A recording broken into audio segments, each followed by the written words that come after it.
Hello, class, and welcome to our discussion of the body paragraphs.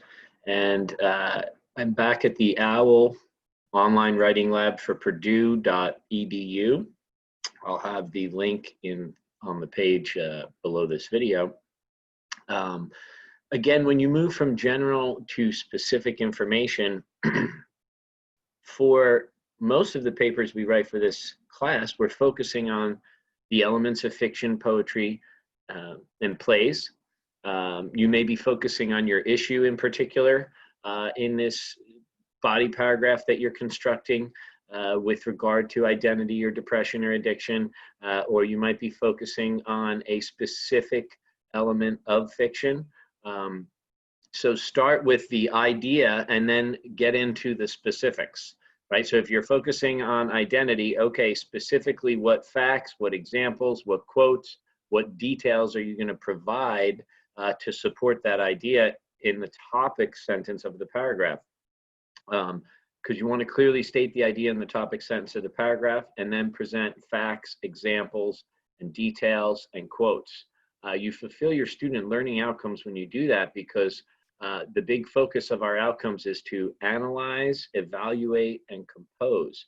And our student learning outcomes and our course learning outcomes, right? We focus on synthesizing our ideas with our evaluations of the sources to look at things from a critical thinking perspective, from a dialectical perspective, using Rogerian strategy, using Occam's razor. And we'll get to that in a minute. So kind of have this reverse pyramid structure analogy. Think of it as an inverted pyramid. And that essentially helps with organization. As we move down, think of the four elements, right? The topic and transitional sentences, the specific evidence, and the brief either wrap up or transitional sentence. Think of it this way: you may put the transition sentence at the end of the paragraph to lead into the next one, or you may have it at the beginning before the topic sentence. So this is definitely a movable, if you would, idea. And those are the four things that you want to focus on. When you're dealing with your specific evidence, again, remember what facts, what details, what examples support your claim when you're analyzing that specific element of fiction, or when you're analyzing that issue, identity, depression, addiction, or maybe you're focusing on plot or character or symbolism in the paragraph. So think about these four criteria, if you would, when you're reviewing your body paragraphs and when you're reviewing others' body paragraphs and giving them feedback as well. Now, some ideas to focus on in the analysis that can be helpful in your body paragraphs, not just when you're dealing with the characters, but also when you're thinking about global issues and the human experience. What do we learn about your abstract term? And when you're analyzing the characters and their decision-making process, because that's what critical thinking is all about, are they guilty of hubris, excessive pride or self-confidence, arrogance in their thinking, in their beliefs, in their decision-making, or are they focusing on logos, right? And when you think about logos, the use of logic to work through, right? The decision-making process, right?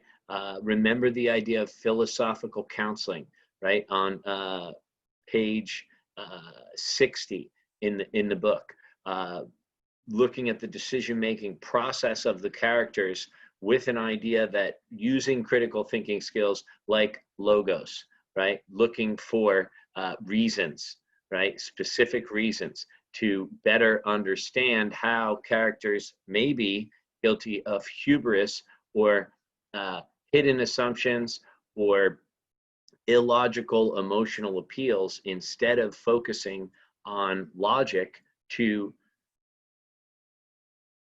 make sure their decisions are using critical thinking skills. And what are some critical thinking skills that we see over and over that characters neglect when making illogical decisions, right? The notion of Occam's razor, being fueled by hidden assumptions instead of using Occam's razor to be more aware of how those hidden assumptions need to be based on facts. Otherwise, there's no logos to support that idea, to support that behavior, to support that decision, to support that process. Dialectical thinking is another strategy that's very helpful for this essay, looking at issues from multiple perspectives. That's why all of these terms are abstract. They're difficult to understand. So what are the different perspectives you can focus on to make your extended definition clearer to the reader? What do we learn about depression? What do we learn about identity by analyzing your fictional sources? And how can we relate that to life, to the human experience? When you're focusing on Rogerian strategy, Rogerian argument, again, it relates to dialectical thinking in that you want to look at both sides and recognize the merit in the counter arguments. As we know, the fallacy of dogmatism or poisoning the well is when one assumes they are 100% right and there are no other possibilities. And that's why all of these terms are abstract. And through this extended definition essay, you'll make your, you'll take that abstract term and be more specific about the point you're making with regard to the human experience, with regard to life, with regard to global awareness, again, fulfilling those course learning outcomes in your composition of your paragraphs. So I hope this was helpful in how to help use these strategies that are listed in Writing Logically, Thinking Critically, Occam's razor, avoiding hidden assumptions, using dialectical thinking to be fair, using Rogerian strategy to be empathetic when dealing with secondary sources and your evaluation of their arguments. I hope you found this video lecture helpful, and as always, please feel free to contact me if you have any questions, and write with confidence.